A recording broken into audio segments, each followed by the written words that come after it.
They say money talks, but in the Sterling family, it didn't just talk, it screamed.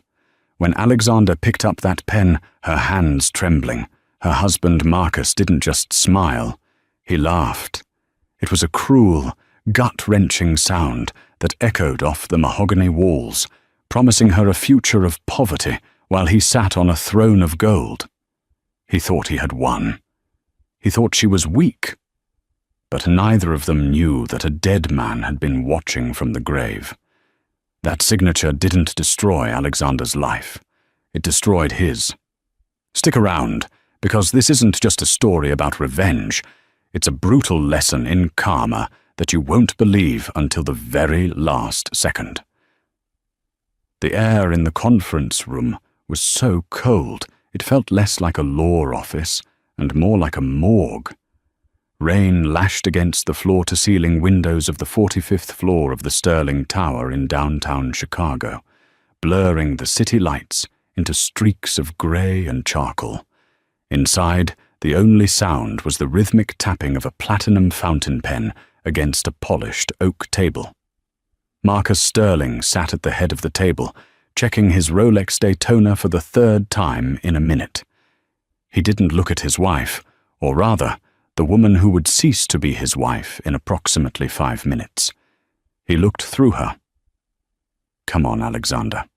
Marcus sighed, his voice dripping with that aristocratic boredom he had perfected over 30 years of unchecked privilege.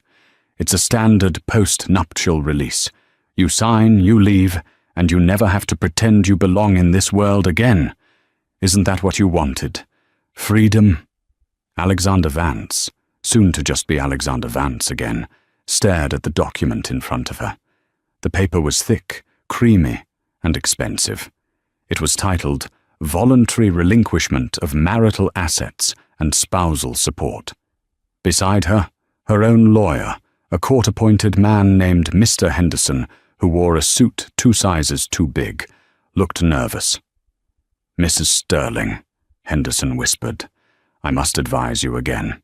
If you sign this, you leave with nothing but your personal effects. No alimony, no claim to the Sterling shipping fortune. You are entitled to at least a settlement." "She's entitled to what I give her," Marcus cut in, his eyes narrowing. "And right now, I'm giving her a choice. Sign this and walk away with your dignity, or fight me, and I will bury you in litigation until you are 40 years old and begging for spare change." Alexander looked up. Her eyes were red-rimmed, the result of 3 nights without sleep, but her jaw was set. She looked at Marcus, the man she had married 4 years ago, thinking he was a charming, misunderstood prince. She had been a nurse then, taking care of his ailing mother. He had swept her off her feet. But as soon as the ring was on, the mask came off. He was a narcissist, a gambler, and a cheater. She looked at the empty chair at the far end of the room. That was where Arthur Sterling, Marcus's father, and the patriarch of the empire usually sat. But Arthur had been in a coma for 6 months. With the old lion asleep, the jackal had taken over. "I don't want your money, Marcus," Alexander said, her voice quiet but steady. Marcus let out a short, barking laugh. He looked at his personal attorney, Silas Thorne. "You hear that, Silas? She doesn't want the money. A saint, a veritable saint walking among us sinners." Silas Thorne, a man with eyes like a shark, didn't smile. He just pushed the paper closer to Alexander. Alexander picked up the pen. It felt heavy. This signature meant she was walking away from a billion-dollar lifestyle. It meant going back to her studio apartment, back to double shifts at the hospital, back to worrying about the heating bill. But it also meant she would never have to smell Marcus's whiskey-soaked breath again. It meant she wouldn't have to find receipts for diamond necklaces bought for women named Jessica or Chloe. She pressed the nib to the paper. The scratching sound was loud in the silence. Alexander Marie Sterling, She put the pen down. Marcus snatched the paper immediately, scanning the signature as if he expected it to fade away. When he saw it was real, a grin spread across his face, a grin so filled with malice and triumph it made Alexander's stomach turn. "Well done," Marcus said. He stood up, buttoning his Italian silk jacket. "Security will escort you out. You have 24 hours to vacate the manor. Anything left behind becomes the property of the estate." "I've already packed," Alexander said, standing up. Her legs felt weak. Marcus walked around the table and leaned in close to her ear.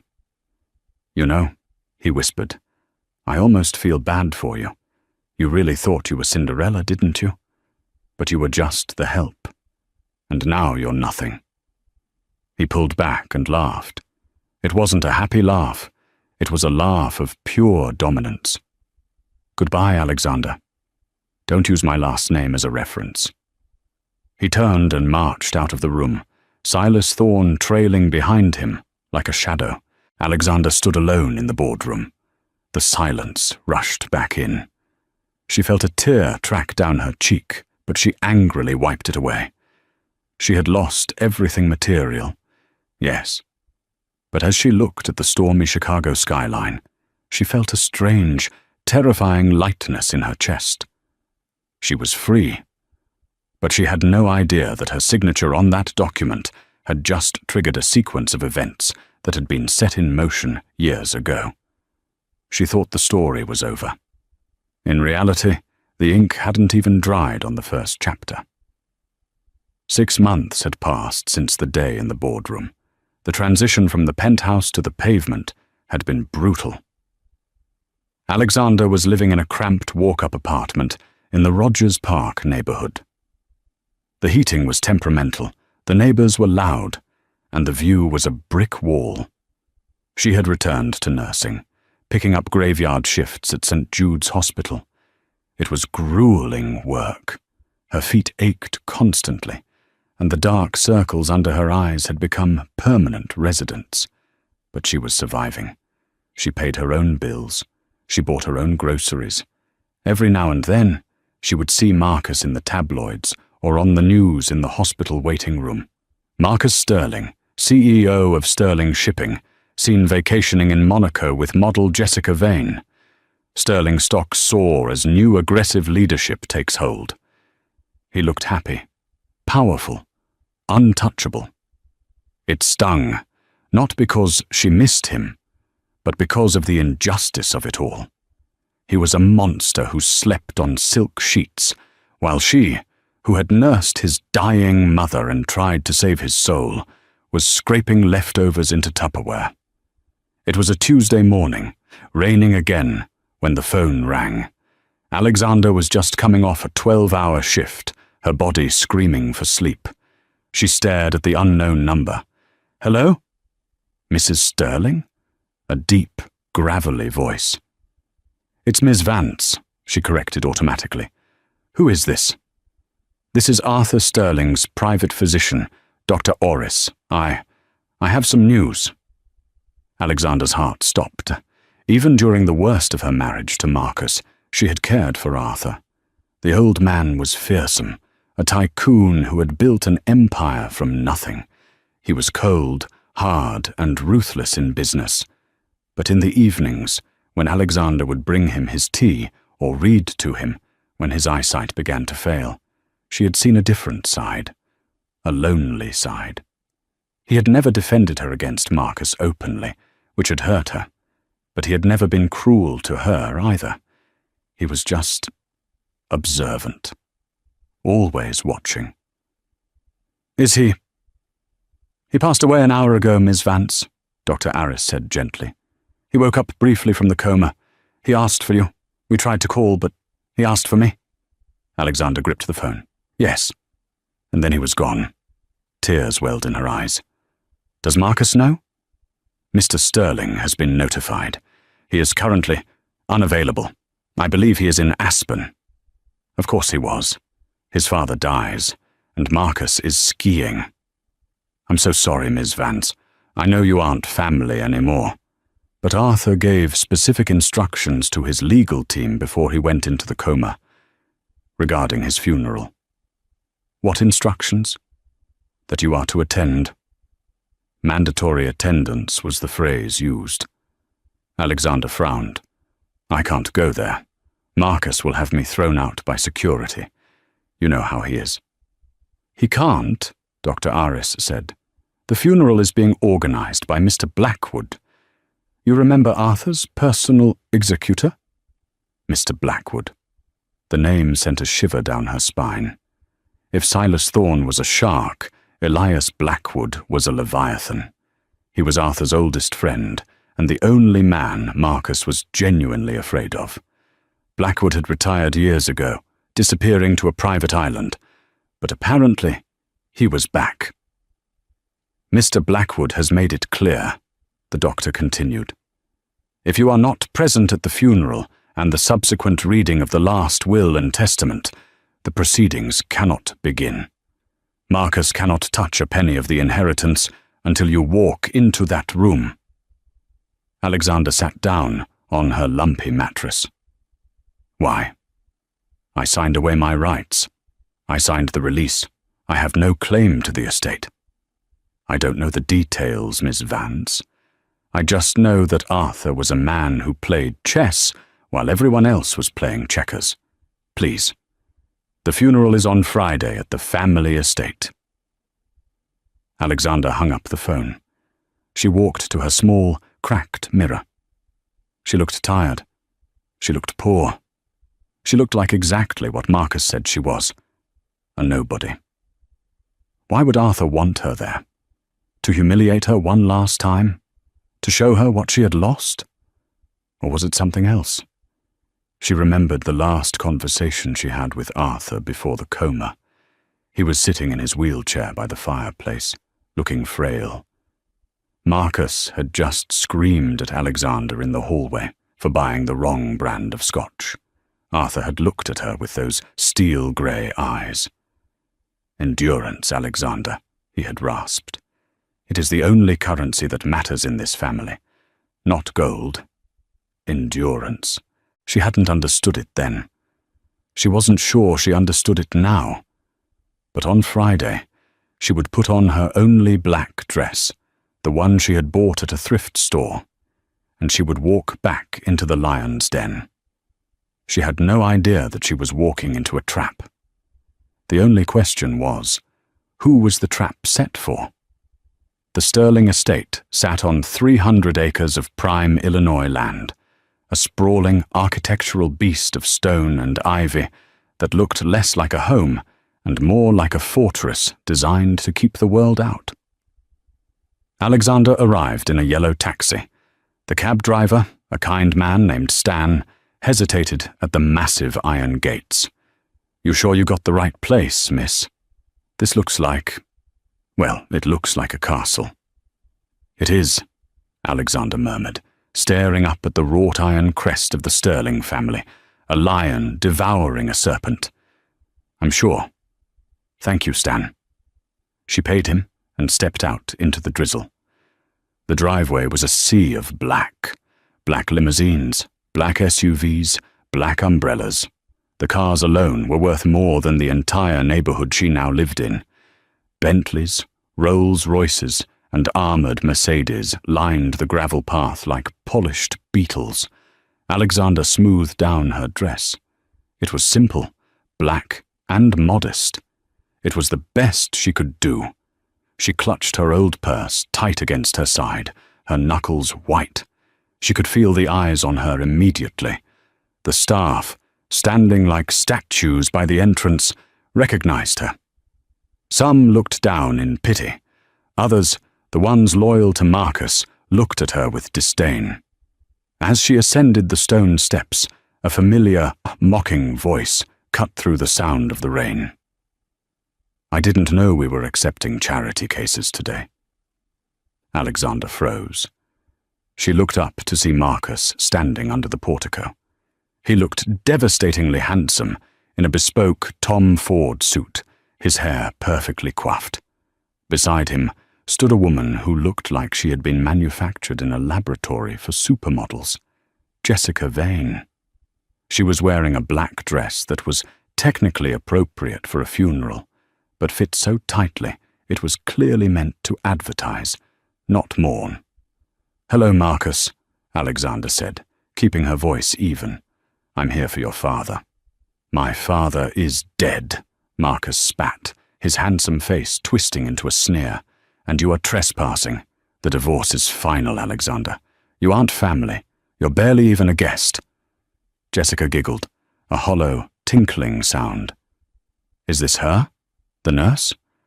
"Oh, Marcus, you said she was plain, but you didn't say she looked so tired." "She looks poor," Marcus corrected, "because she is. Security." Two burly men in dark suits stepped forward. Alexander's heart hammered against her ribs. She was going to be thrown out, humiliated in front of half of Chicago's elite. "Escort Miss Vance off the property," Marcus commanded, waving his hand as if swatting a fly. "If she resists, call the police." The guards reached for her. Alexander took a step back, bracing herself. "I wouldn't do that if I were you." The voice was not loud, but it carried a weight that stopped the guards in their tracks. It sounded like stones grinding together deep underground. Every head turned. Standing in the open doorway of the manor was Elias Blackwood. He was a man of indeterminate age, perhaps 60, perhaps 80. He was tall, gaunt, and wore a suit that looked like it was cut from the shadows themselves. He leaned on a cane topped with a silver wolf's head. Elias Blackwood was not just a lawyer. He was the Sterling family's fixer from the old days. He knew where the bodies were buried because he had usually dug the holes. "Mr. Blackwood," Marcus said, his voice losing some of its bravado. "I was just handling a gatecrasher." "Miss Vance is not a gatecrasher," Blackwood said, limping slowly down the steps. The crowd parted for him instantly. "She is a required participant in today's proceedings. In fact, under the specific bylaws of your father's directive, the funeral service cannot commence until she is seated." Marcus's face turned a violent shade of red. "This is ridiculous. She's my ex-wife. She signed the release."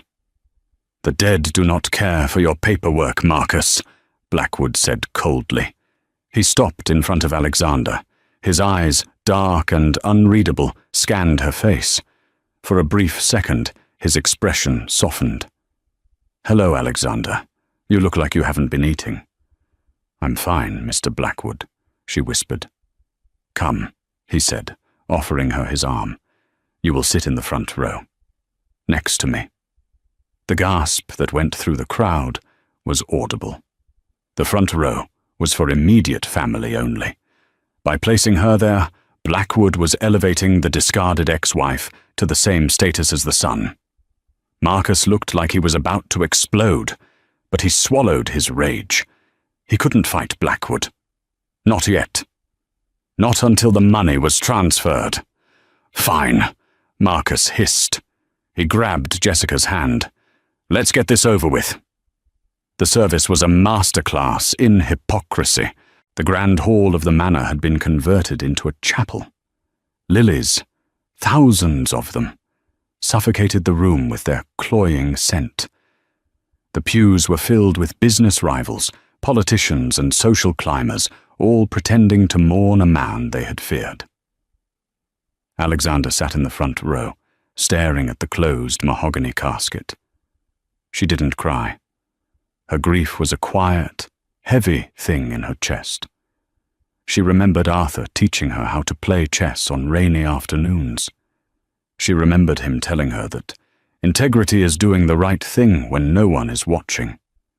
She felt Marcus's eyes boring into the back of her skull.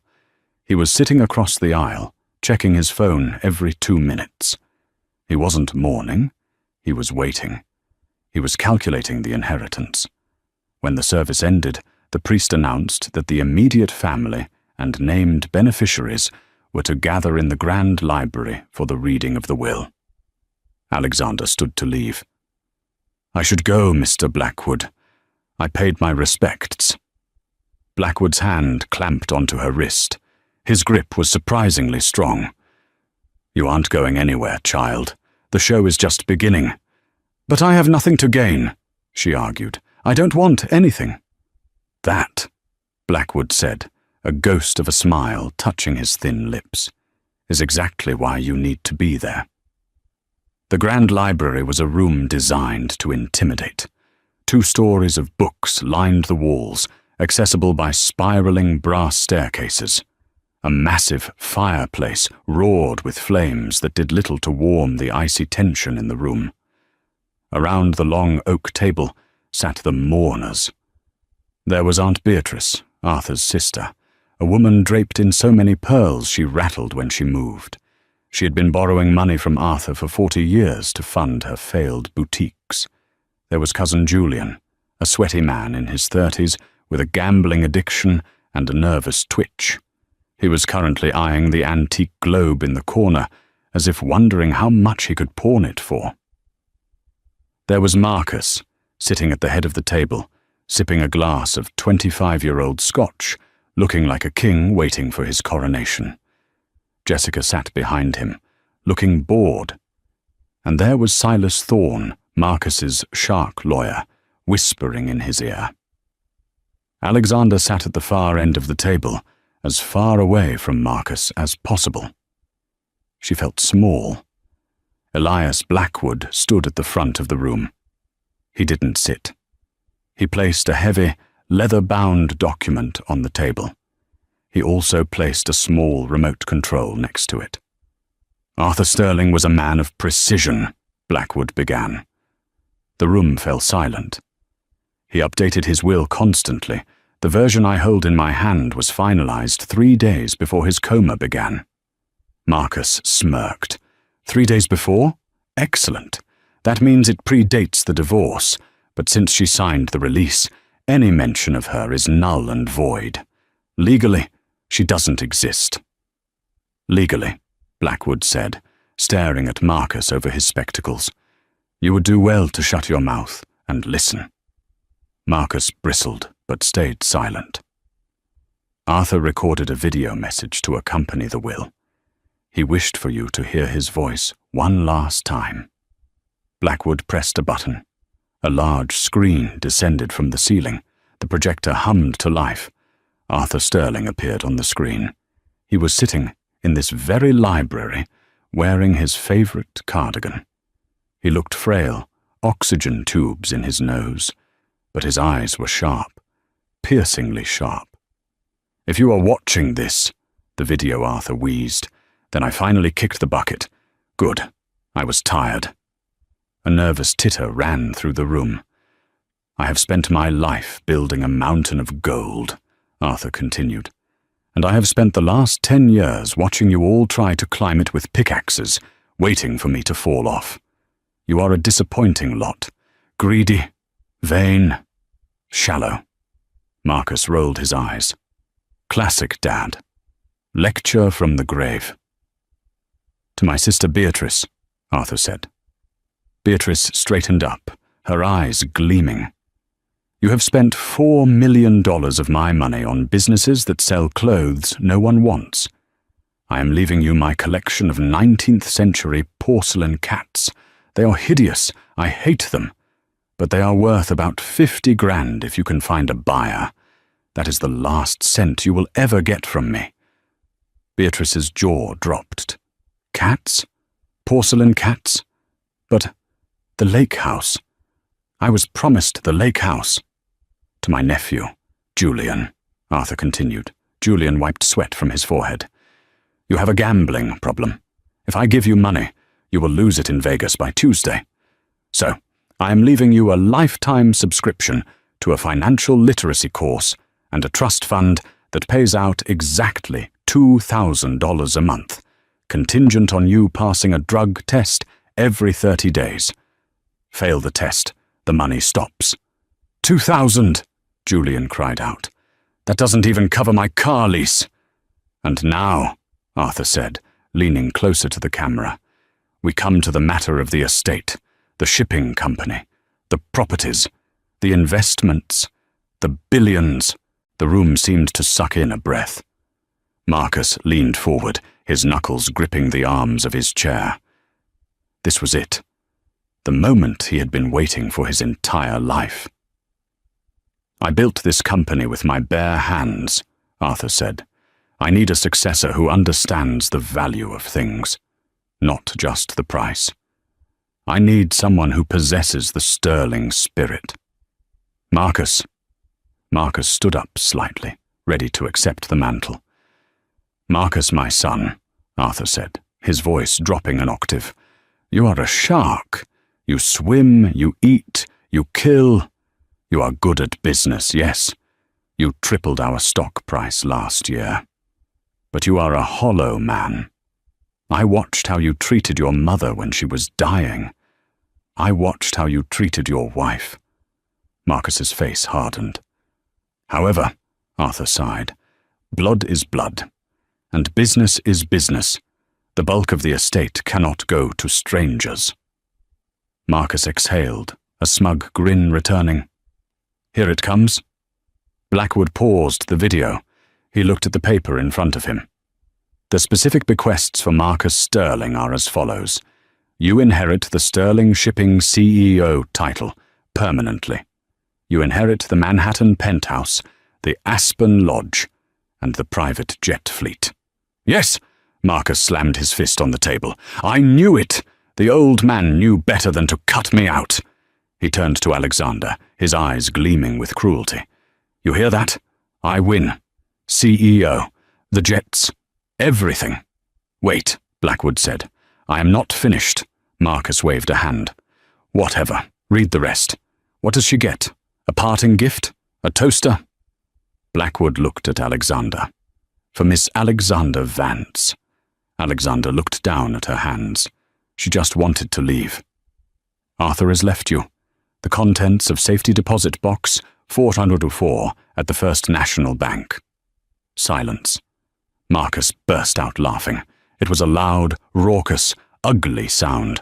"A safety deposit box, that's it? What's in it, Alexander? His old cufflinks? A love letter? Maybe some dusty jewelry he forgot to insure?" He turned to the room, spreading his arms wide. He laughed. He actually laughed. "This is poetic justice. You walked out on me, Alexander, and now you walk away with a box of junk." Alexander felt the heat rise in her cheeks. She stood up. "Is that all, Mr. Blackwood?" "That is the extent of your specific bequest in this section," Blackwood said, his face impassive. "Then I'm leaving," Alexander said. She couldn't take the humiliation anymore. "Sit down, Alexander," Marcus mocked. "Don't you want to hear how much money I got? We haven't even gotten to the liquid assets yet, the bank accounts, the stocks." "Actually," Blackwood interrupted, his voice cutting through Marcus's, gloating like a razor wire. "We have reached a complication." Marcus frowned. "What complication?" "I got the company. I got the houses." "You got the physical assets," Blackwood corrected. "You own the buildings. You own the planes. You have the job title. So, that's the empire." "Not quite," Blackwood said. He flipped a page in the heavy document. Arthur structured his wealth in a very specific way. The Sterling Empire is held in a blind trust. The trust owns the controlling shares of the shipping company. The trust owns the bank accounts. The trust pays the operating costs for the jets and the taxes on the mansions. "Okay," Marcus said slowly. "So I control the trust. I'm the CEO." "No," Blackwood said. "You are not the trustee." The room went dead silent. "Who is?" Silas Thorne asked sharply, sensing a disaster. Blackwood looked at the video screen. He pressed play. Arthur's face returned. He was smiling now, a mischievous, dangerous smile. "Marcus, you always loved toys, so I gave you the toys. The planes, the houses. But toys are expensive to maintain. And you spend money like water. You need an allowance.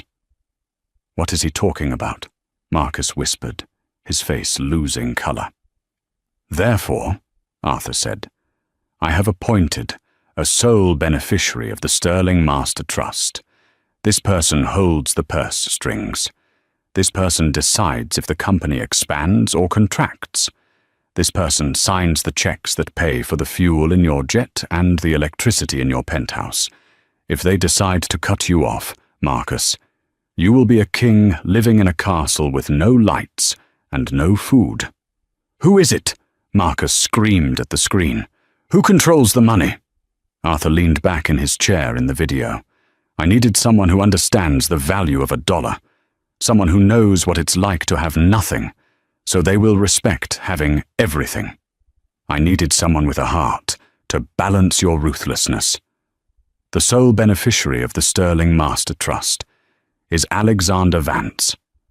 The silence that followed was louder than an explosion. Marcus turned slowly to look at Alexander. His face was a mask of pure, unadulterated horror. Alexander sat frozen. She couldn't breathe. What? She whispered. It's a mistake, Marcus stammered. It's a joke. It has to be. It is no joke, Blackwood said, closing the folder with a heavy thud. Alexander Vance controls 90% of the sterling fortune, roughly $4 billion. But she signed the release, Silas Thorne shouted, jumping up. The post-nuptial release. She waived all rights to the sterling assets. Ah, Blackwood said. I was waiting for that. He pulled a single thin piece of paper from his pocket. The release Alexander signed, Blackwood said, his eyes glittering, waived her rights to marital assets, assets shared between husband and wife. But the Sterling Master Trust was never Marcus's money. It was Arthur's. It is a third-party inheritance. The divorce settlement has no jurisdiction over a gift from a father to a friend. Blackwood turned to Alexander, who was shaking. Congratulations, Miss Vance, Blackwood said. You are now the boss of your ex-husband, and you own the mortgage on the house he is currently standing in. Marcus looked at Alexander. The arrogance was gone. The cruelty was gone, replaced by a sheer, primal panic. He had laughed when she signed the paper. He wasn't laughing now. The silence in the grand library didn't break. It shattered. This is fraud, Silas Thorne was screaming, his shark-like composure gone. He was throwing papers onto the oak table. Undue influence. Mental incompetence. We will contest this until the end of time. Marcus stood frozen. He looked at Alexander, his eyes wide, searching for some sign that she would fix this, that she was still the submissive, quiet nurse he had married. Alexander, he choked out, his voice trembling. Alexander, you know this is insane. You don't know how to run a multinational conglomerate. You're a nurse. Alexander looked at him. For the first time in years, she didn't see a powerful tycoon. She saw a panicked child who had just had his favorite toy snatched away. I might be a nurse, Marcus, she said softly, her voice gaining strength. But I know how to stop a bleeding wound, and right now this family is bleeding. I am the CEO, Marcus roared, regaining his fury. I run the company. You can't touch operations. True, Elias Blackwood interjected, his voice calm and dry like old parchment. Marcus runs the operations, but Alexander approves the budget. If Marcus wants to buy a new ship, he asks Alexander. If Marcus wants to pay his salary, he asks Alexander. If Marcus wants to fuel up the jet to go to Aspen, well, I suggest he asks Alexander nicely. The reality of the situation washed over Marcus. He looked at Jessica Vane. The model was scrolling through her phone, looking annoyed. She leaned over to Marcus. So, does this mean we can't go to St. Bart's next week? Shut up, Jessica, Marcus snapped. Alexander turned to Blackwood. I want to leave, now. Of course, Blackwood said. We have one more stop, the bank. As Alexander walked toward the heavy oak doors, Marcus lunged forward. "Alexander, wait! We can work this out! We can annul the divorce! I was angry, I didn't mean it!" She stopped. She turned slowly. "You didn't mean it when you laughed at me? When you told me I was nothing?" "I was stressed," Marcus pleaded, sweating. "Baby, please. We were a team once." Alexander looked at him with eyes as cold as the Chicago winter. "We were never a team, Marcus. You were the master, and I was the pet. But the leash is in my hand now." She walked out, leaving him standing in the wreckage of his own arrogance. The safety deposit box. An hour later, Alexander sat in the vault of the First National Bank. The air smelled of dust and old money. Blackwood placed a long metal box on the table, box 404. "Why 404? Alexander asked, her hands shaking as she held the key Arthur had left her. "Arthur had a sense of humor," Blackwood said. "In computer code, 404 means not found." It was his way of saying that what is inside this box is what Marcus could never find. The truth. Alexander turned the key. The lock clicked. She lifted the lid. Inside there were no diamonds, no gold bars. There was a stack of leather-bound journals and a single thick manila envelope labeled Protocol Omega. "What is this?" she whispered. "Arthur kept journals since he was 20, Blackwood explained. He wrote down everything. Every deal, every bribe, every secret. But that envelope, that is the weapon." Alexander opened the envelope. Inside were bank statements, not from the Sterling Trust, but from offshore accounts in the Cayman Islands, accounts under the name MS Holdings. She scanned the documents. Her eyes widened. "These dates, these are from 3 years ago, when the company pension fund took a hit." "Correct," Blackwood said darkly. "Marcus didn't just spend too much money, Alexander. He stole it. He siphoned $40 million from the employee pension fund to cover his gambling debts in Macau. Arthur found out just before the coma.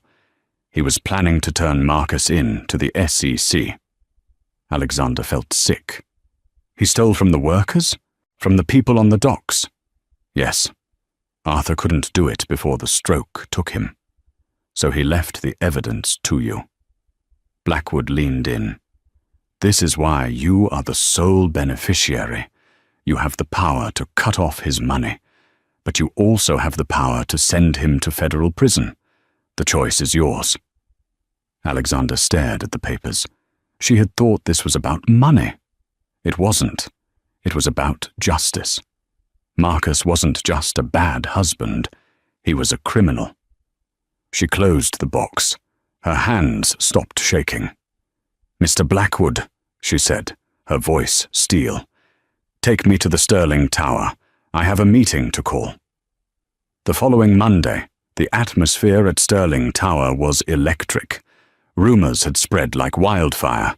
The staff knew something had happened at the funeral, but no one knew the specifics. All they knew was that Marcus Sterling had stormed into the building at 8 a.m. screaming at his assistants. At 9 a.m., Marcus tried to buy a coffee at the robotic barista in the lobby. He tapped his black card. Declined. He frowned and tapped it again. Declined. He pulled out his corporate platinum card. Declined. Contact administrator. "What the hell?" Marcus muttered. He looked around. People were watching. He shoved the cards into his pocket and marched to the elevator. When he reached the executive floor, he found the hallway crowded. Board members, department heads, and legal teams were gathered outside the main conference room. "What is going on?" Marcus demanded, pushing through the crowd. "Why is everyone standing here?" Silas Thorne hurried over, looking pale. "Marcus, we have a problem. A big one. Fix it, Silas, and tell me why my credit cards are frozen." "That's related to the problem," Silas whispered. "She's here." "Who?" "Alexander." Marcus stopped. He stared at the double doors of the boardroom. He kicked them open. Alexander was sitting at the head of the table, his chair. She was wearing a tailored navy suit, sharp and professional. Her hair was pulled back. She didn't look like the woman who had cried over a divorce paper. She looked like the CEO she was born to be. Elias Blackwood stood behind her right shoulder. "Get out of my chair," Marcus snarled, marching toward her. Alexander didn't blink. She pressed a button on the intercom. "Security, please stand by outside the boardroom. We have a disruptive employee." "Employee?" Marcus shouted. "I am the owner." "Actually," Alexander said calmly, opening a folder in front of her, "you are the CEO, which makes you an employee of the trust. And as the trustee, I have some concerns about your performance." The board of directors, sitting around the table, watched in stunned silence. They had always feared Marcus, but they worshipped money, and they knew where the money was now. "I am suing you," Marcus yelled, slamming his hands on the table. "Silas has already filed the papers. You can't freeze my personal accounts." "I didn't freeze your personal accounts," Alexander said, looking at a spreadsheet. "I froze the company accounts that you've been using as personal ones. The jet fuel? Cancelled. The lease on the penthouse? Suspended pending audit. The corporate card you used to buy jewelry for Miss Vane? Revoked." Marcus's face turned purple. "You can't do that. I have an image to maintain. The stock price relies on my confidence." "The stock price relies on the company not being looted," Alexander retorted. She stood up. She wasn't tall, but in that moment she towered over him. "We have a choice, Marcus," she said to the room. "We can continue with business as usual, where the CEO treats the company treasury like a piggy bank, or we can restructure." "You can't fire me," Marcus sneered. "The bylaws say the CEO can only be removed by a unanimous vote of the board, and I own half the board."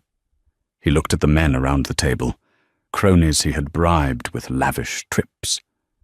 "Right, boys?" Two of the board members nodded nervously. Marcus smiled. "See? Checkmate, honey.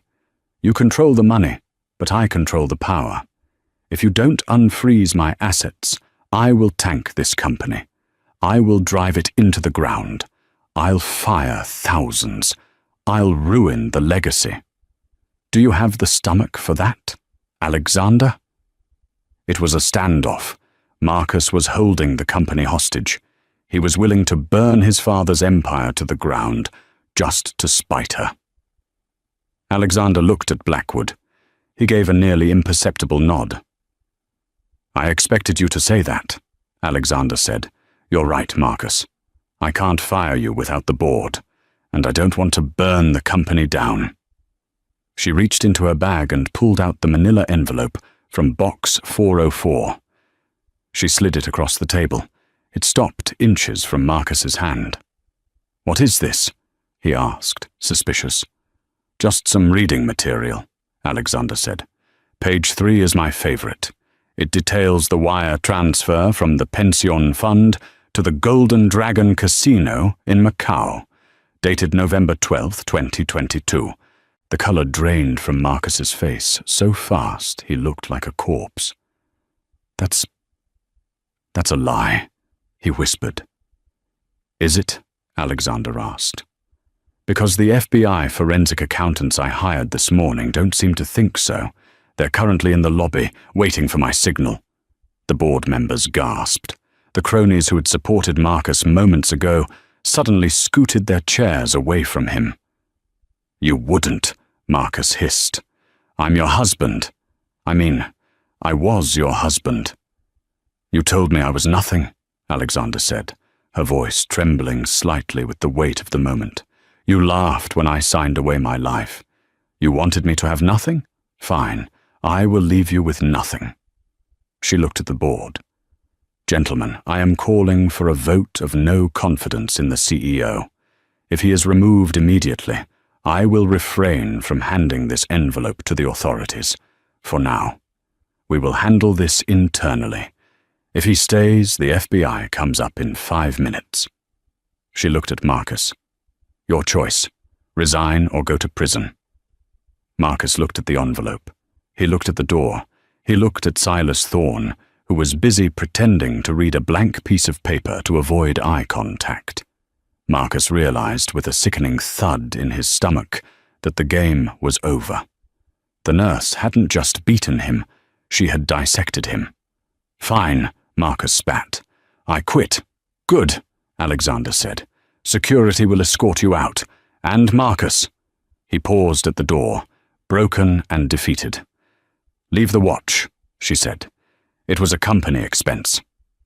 Marcus slowly unclasped the Rolex Daytona, the symbol of his status, and dropped it on the table. He walked out of the room, a king without a crown, into a hallway of whispering employees who were already cheering for the new queen. Alexander sat back down. Her legs were shaking under the table. She took a deep breath. Mr. Blackwood, she said, we have work to do. Indeed we do, Madam Chairwoman. Blackwood smiled. Indeed we do. The cleanup was harder than the takeover. 3 months after Marcus was escorted out of the Sterling Tower, Alexander Vance sat in the corner office on the 45th floor.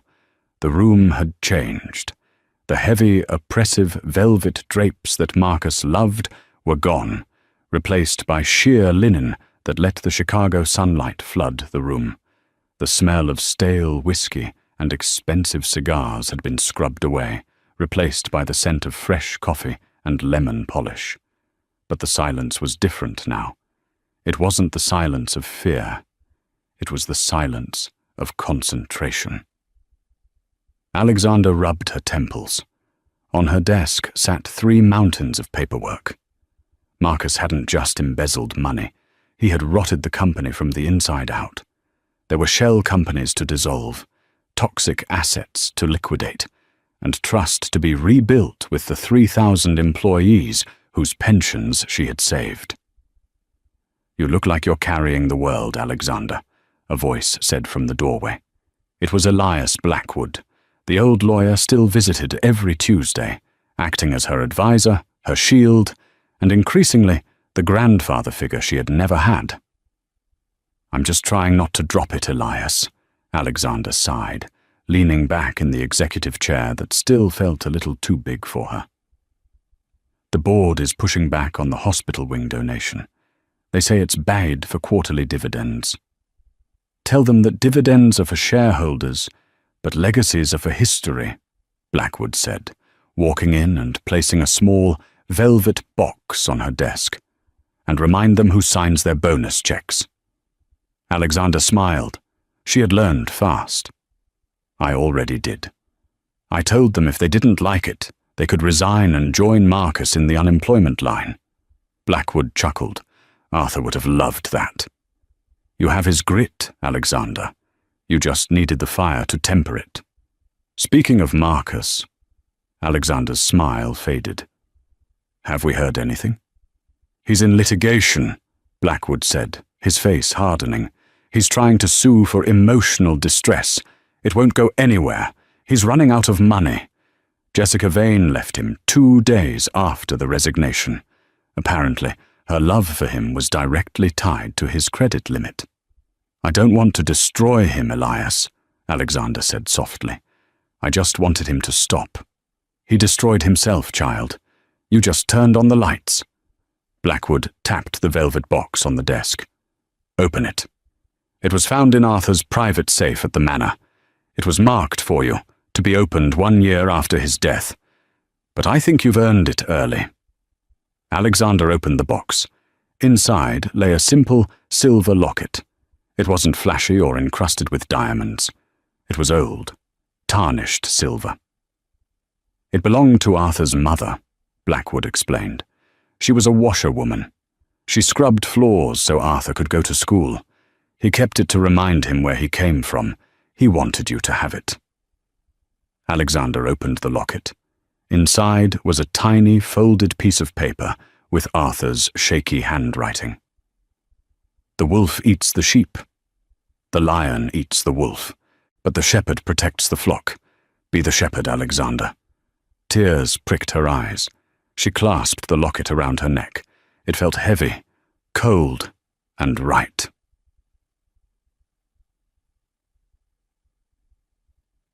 That evening, Alexander asked her driver to take a detour on the way home to the Stirling Manor.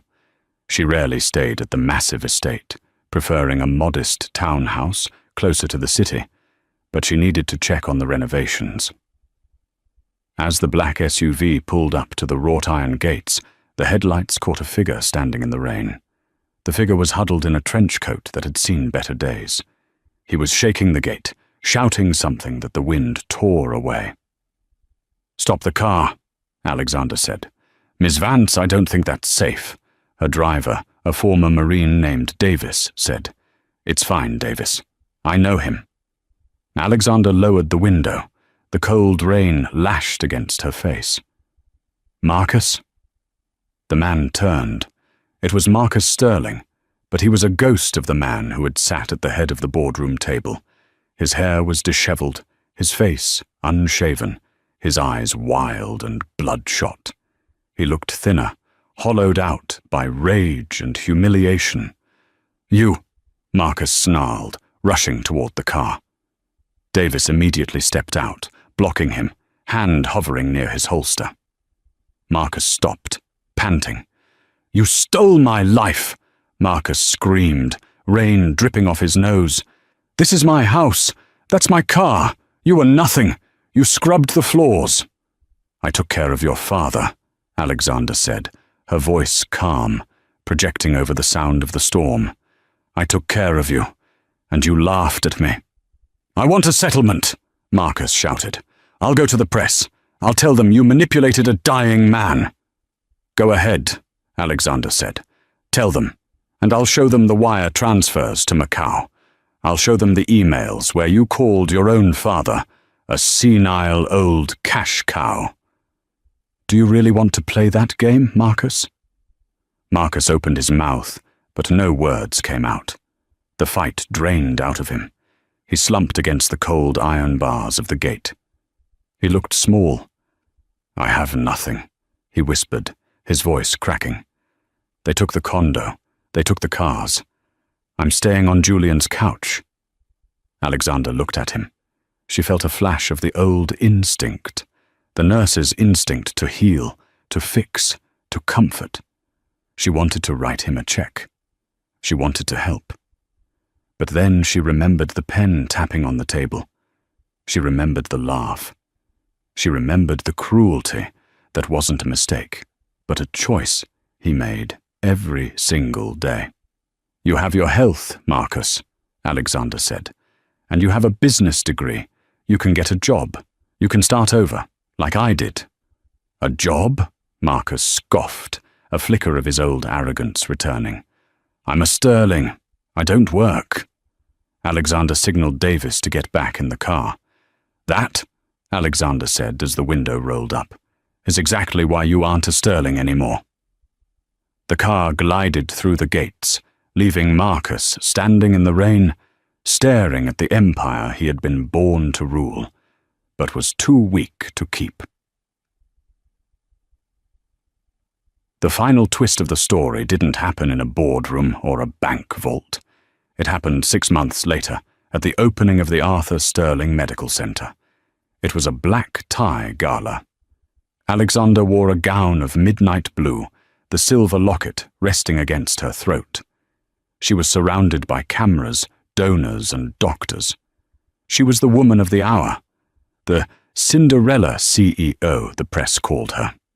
She stepped up to the podium to give her speech. The flashbulbs blinded her for a moment. "My late father-in-law," she began, her voice steady, "believed that wealth was a test. It tests your character. It tests your soul. He failed that test many times before he passed it. I intend to pass it every day." The crowd applauded. As she stepped down, Elias Blackwood approached her. He looked grave. "Alexander, there's someone you need to meet." In the private lounge. Alexander frowned.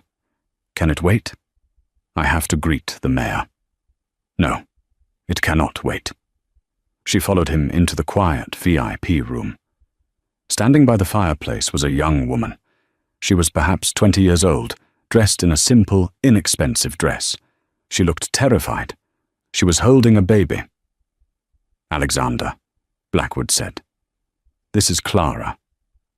"Hello, Clara," Alexander said gently. "How can I help you?" Clara looked up. Her eyes were a piercing, familiar steel grey, the exact shade of Arthur Sterling's eyes. I didn't want to come," Clara stammered. "But my mum died last year. She told me who my father was." Alexander looked at Blackwood. He nodded slowly. "Arthur?" Alexander whispered. "He had a relationship 21 years ago," Blackwood said, "with a woman in the accounting department. He paid her off.